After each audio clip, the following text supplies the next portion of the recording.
यह उस समय की बात है जब गौतम बुद्ध जैतवन श्रावस्ती में प्रवचन दिया करते थे। वहाँ पर रोज एक व्यक्ति पिछले 1 माह से बुद्ध का प्रवचन सुनने आया करता था। वो बड़े ही ध्यान से और मन लगाकर बुद्ध की बातें सुनता।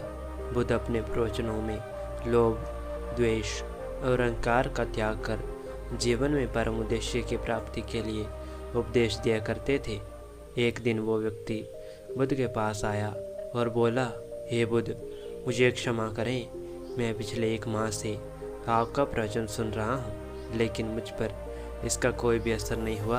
आपके द्वारा कहे सारे वचन सत्य हैं, लेकिन फिर भी उनका मेरे जीवन पर कोई प्रभाव नहीं पड़ा।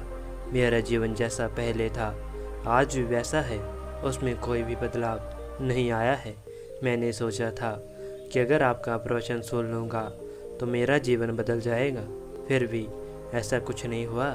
ऐसा क्यों है बुद्ध? क्या मुझ में कोई कमी है? बुद्ध मुस्कुराए और बोले, पहले तुम ये बताओ कि तुम आए कहाँ से हो? वो व्यक्ति बोला, बुद्ध, मैं श्रावस्ती से आगे एक गांव का रहने वाला हूँ। बुद्ध ने कहा, तुम अपने गांव से यहाँ कितनी देर में पहुँच जाते हो? वह व्यक्ति बोला, बुद्ध, मैं अपने गांव से पैदल आता हूँ तो मुझे 1 दिन लग जाता है। यदि मैं बैलगाड़ी से आता हूँ तो मुझे आधा दिन लगता है, और जब मैं घोड़े की सवारी करके आता हूँ तो मुझे आधे दिन से भी कम समय लगता है। बुद्ध ने कहा, यदि अब मैं तुमसे यह कहूँ कि तुम अपने गांव वापस चले जाओ, और अपने गांव वापस जाने के लिए ना तुम घोड़े की सवारी करो, ना बैलगाड़ी से जाओ, और ना पैदल जाकर बस तुम यहाँ बैठे बैठे अपने गांव चले जाओ, तो तुम कितने दिन में अपने गांव पहुँच जाओगे?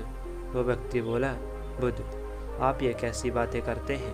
भला मैं यहाँ बैठे बैठे कैसे अपने गांव पहुँच सकता हूँ? इसके लिए तो मुझे किसी का तो सहारा लेना पड़ेगा ही। यहाँ बैठे बैठे मैं अपने गांव नहीं पहुँच सकता।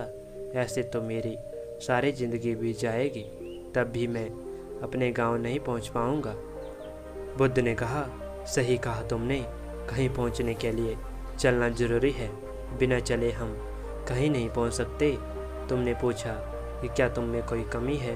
वास्तव में तुम में कोई कमी नहीं है, कमी तुम्हारे कर्म में है। जब तक तुम कोई काम नहीं करोगे तब तक तुम्हारे साथ कोई घटना घटित नहीं होगी। केवल अच्छी बातें सुन लेने से जीवन नहीं बदलने वाला। जीवन बदलने के लिए उन सभी बातों को आचरण में लाना पड़ता है जो तुमने सुनी है। मात्र उपदेश सुन लेने से कुछ नहीं होने वाला।